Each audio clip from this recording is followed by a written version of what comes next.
Hello mga fans, mga idol. Magandang hapon po sa inyong lahat dyan. Galing ako sa trabaho at kami paulit ako sa bahay mga fans, mga idol. May nakita kong nagpalimos. Walang-wala akong pera ngayon. Mga fans, mga idol, medyo kapos. Ibigay ko itong parang 20 pesos para dagdag.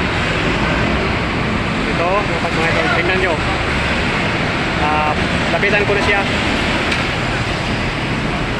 Ito mga fans, mga idol, lapitan ko na. Bibigay ko itong 20 pesos.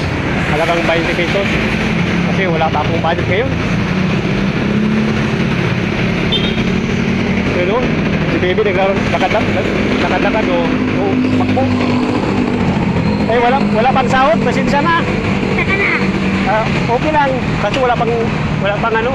Nakita ko yung comment mo na yung may sakit ka noon. Oo. Ayun nga. Okay, ingat ka. Oo, ikaw din. Ingat. Gawa mo. Ha? Ano doon sa bahay. So, salamat din. Ingat ka. So, picture tayo para ano.